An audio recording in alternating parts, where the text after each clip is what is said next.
Bonsoir à tous. Comme prévu, annoncé donc, la première vague des opérateurs de saisie pour le compte de la CENI, la Commission nationale électorale nationale, a débuté sa formation donc hier lundi. Et c'est eux qui seront, le moment venu, au clavier pour descendre les chiffres, produire les rapports et procès-verbaux de la prochaine présidentielle. Un rôle non négligeable dans le processus électoral. D'ailleurs, le ministre Bawara de l'administration territoriale les a exhortés à la tâche à Togo 2000 sur place. Le compte rendu de Esther Laclé. Ici, à Togo 2000, tout se précise pour l'organisation des prochaines élections présidentielles au Togo. Les opérateurs de saisie s'approprient, et ce pour 6 jours, des notions sur l'enregistrement des élections à partir de kits biométriques et des réalités sur le terrain. On a démarré avec la présentation des kits, les contextes et justifications. Jusqu'au soir, on a été arrivé au niveau de la mise en marche du kit. Conscient du rôle primordial de ces agents, le ministre Gilbert Bawara de l'administration territoriale s'est rendu sur le site de formation. En compagnie de Tafata Biou, président de la CENI, il a parcouru les différentes salles de formation et le magasin de stockage. Je suis venu d'abord pour m'assurer que la formation se passe dans de bonnes conditions et surtout pour exprimer les encouragements et le soutien du gouvernement et de l'ensemble des autorités à la CENI, aux formateurs, aux prestataires de la Commission électorale nationale indépendante et particulièrement aux opérateurs de saisie. Vous savez que généralement, lorsqu'ils sont déployés sur le terrain, il arrive qu'il y ait des petites difficultés, que ce soit dans la manipulation des machines, des problèmes de carburant. Donc il faut s'assurer à ce stade-là de la formation qu'ils sont conscients des difficultés qu'il faut anticiper. Cette formation, organisée par la CENI, se déroulera en 2 phases. Après cette première vague, la seconde sera remise à niveau après le 10 janvier prochain. Et dans la foulée, place à la révision des listes électorales qui débutera le 20 janvier prochain.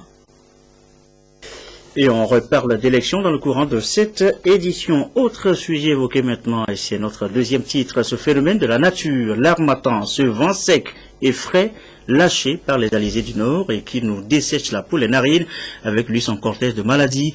Le phénomène est encore vécu en cette fin et début d'année. Reportage à Dapaon de Désiré Aloy. Dapaon-ville, le carrefour de la région des Savanes. Nous sommes en janvier et l'environnement connaît un changement pour cause de l'harmattan. Un vent sec, frais et chargé de poussière qui souffle du nord vers le sud. Depuis quelques semaines, il a changé l'habitude des populations. Franchement, cette année, l'harmattan est très sec. C'est très difficile de sortir chez soi et la visibilité est tellement floue. Depuis 8 ans que je fais ici, on n'a jamais connu cet harmattan. Tout est sec. Dans les rues, la circulation est moins, surtout dans la matinée. Au niveau des services, les premières heures sont insupportables. Les climatiseurs et les ventilateurs se reposent. Conséquence, diminution des factures d'électricité. Il faut dire que cette année est une année particulière par rapport aux années passées. Vous avez dû vous constater que tous les narcos sont fermés, les réseaux tirés, les climatiseurs complètement au repos depuis quelques semaines. Et franchement, c'est un gros effort que nous faisons pour tenir dans nos bureaux. Dans la population en général, la toux et le rhume sont fréquents. L'harmattan entraîne des infections et affaiblit notamment la muqueuse nasale et provoque des troubles respiratoires et dermatologiques. Quand vous sortez de votre chambre et vous prenez la route, il y a les larmes qui coulent, il y a le vent qui souffle fort, il y a la toux et les morts même qui coulent. Par rapport au froid, et surtout les enfants, et les nouveau-nés, les grands-enfants, il faut vraiment les couvrir. Parce qu'au niveau des nouveau-nés, ils peuvent prendre froid, ils peuvent faire ce que nous appelons souvent des hypothermies. Le conseil là-bas aussi, c'est de faire tout et tout pour éviter la poussière, se protéger le nez, et c'est très capital. C'est ça qui transmet, c'est ça qui véhicule les microbes qui sont à l'origine des méningites, des pneumopathies, les crises d'asthme. Pour les méningites, il faut qu'on rappelle à la population que c'est très important de se faire vacciner. Un aléa climatique qui n'est pas sans impact sur l'environnement. Le temps des feux précoces est déjà passé, le 31 janvier au niveau de la région des Savanes. Si des brousses restent, il faut que les gens prennent des dispositions pour éviter les incendies très ravageurs. L'harmattan cette année est vraiment spécial. Tout est sec et quand le feu passe, c'est un grand danger pour la population. Pour ce faire, il faut être très prudent avec le feu qui peut causer des dégâts irréparables comme le drame de Padori dans Loti. Selon les experts, la question de dégradation de la nature du fait de la destruction des forêts et donc l'avancée de la savane serait à la base de cette situation. Et si rien n'est fait, l'harmattan sera encore plus rude dans les années à venir et cette situation ne sera pas sans conséquences sur la santé environnementale et humaine. Ce rappel, Lomé abrite depuis hier la 16e édition de la masse commune UMOA. En clair, on parle de loterie. Les dispositions donc ont été prises pour le tirage. Ce soir, on s'arrête sur l'un des produits de cette loterie, le PMU, le Pari Mutuel Urbain. Vous êtes nombreux à en être passionnés chaque semaine. Mise-t-on sur le bon cheval pour ce jeudi, donc pour le grand tirage. En tout cas, essayons d'abord de comprendre le sens du jeu et les 16 avantages. Ça peut tenter. Sonia Velipo, Medina Baja Salami. Pari Mutuel Urbain PMU offre 3 types de paris aux souscripteurs, à savoir le tiercé qui consiste à trouver les 3 premiers chevaux dans l'ordre ou le désordre à l'arrivée. Pour le quartier, il faut les 4 premiers chevaux dans l'ordre d'arrivée et le quintet plus 1 à trouver les 5 premiers chevaux dans l'ordre d'arrivée, mais avec la possibilité de gagner en trouvant seulement à l'arrivée avec les 4 premiers chevaux. P. Paris parce que on y joue. Mutuel parce que les parieurs jouent les uns contre les autres. Urbain parce que tout se passe dans des zones urbanisées. Les paris, bon, il y a des supports, il y a les revendeurs qui sont dans des points bien indiqués, bien précis. Vous allez vers eux, vous faites vos choix, vos combinaisons et ils les enregistrent comme vous l'aurez souhaité. Après la course, bon, il y a l'arrivée officielle qu'on communique par les médias. Avec pour slogan le gain aux parieurs et les bénéfices à la nation, la Loterie nationale togolaise Lunato, à travers ses différents produits parmi lesquels le PMU intervient dans le social, notamment dans les domaines de la santé et de l'éducation.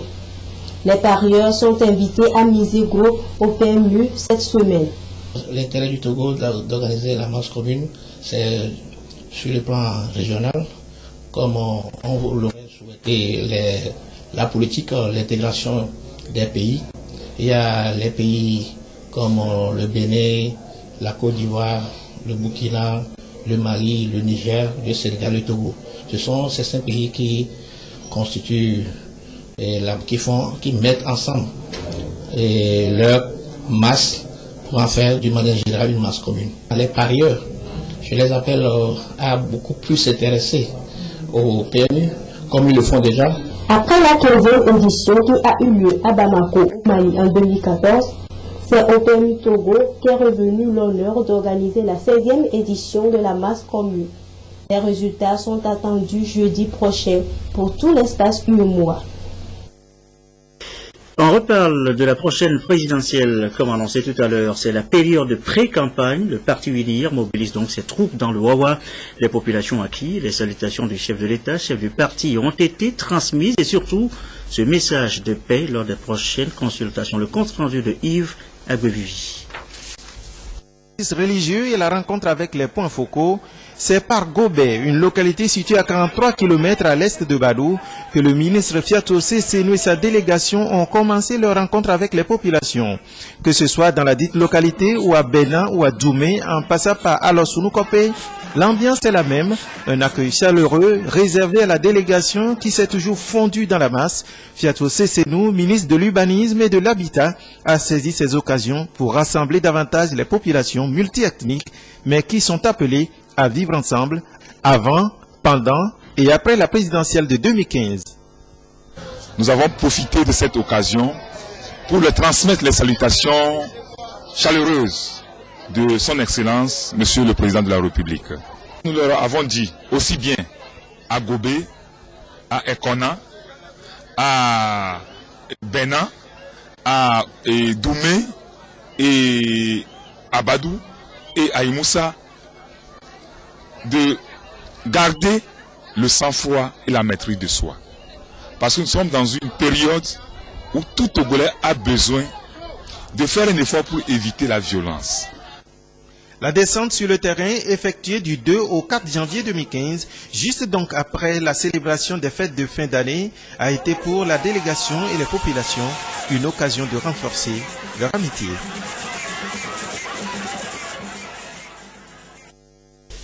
Même intention de paix, d'élection apaisée pour cette année 2015 lors des offices religieux, dit toujours dans la même localité de Wawa. Nous retrouvons Yves Agovigi pour le récit. La présidentielle de 2015 approche et tout doit se dérouler dans la paix. C'est le souhait des politiques togolais. Pour l'Union pour la République unie et par la voix de son premier représentant dans la circonscription de Ouakébou, le ministre de l'Urbanisme et de l'Habitat, Fiatou Sessenou, il faut confier à Dieu ce prochain scrutin, ce qui justifie l'organisation des offices religieux catholiques, protestants et des assemblées de Dieu, rencontres auxquelles ont pris part des responsables du 10 partis politiques à Badou. Comme les autres autorités religieuses, le prêtre catholique a rappelé aux fidèles les raisons qui ont motivé la messe. Une élection présidentielle dans la paix, sans violence pour tous les Togolais. Après les offices religieux, la délégation a rencontré les points focaux cantonaux de l'Union pour la République. À ces derniers, la délégation a expliqué les enjeux de la présidentielle de 2015 et l'impérieux devoir de conserver la paix au Togo. Les coordonnateurs cantonaux, les points focaux de PFU et de CFU, qui sont tous venus des points des cantons. C'est avec eux d'ailleurs que les messes ont été célébrées. Mais nous avons profité pour leur présenter aussi nos meilleurs vœux, surtout les meilleurs vœux du chef de notre parti uni, et également leur dire que le processus électoral a commencé par l'installation des CELI, et il va falloir qu'ils se mobilisent pour la victoire de notre parti. Nous leur avons également demandé d'adopter des attitudes pacifiques, de ne pas répondre aux provocations. Au cours des échanges, la délégation a éclairé les représentants locaux du parti sur les efforts qu'effectuent les autorités gouvernementales et les ont encouragés à expliquer aux populations l'intérêt que le chef de l'État leur porte.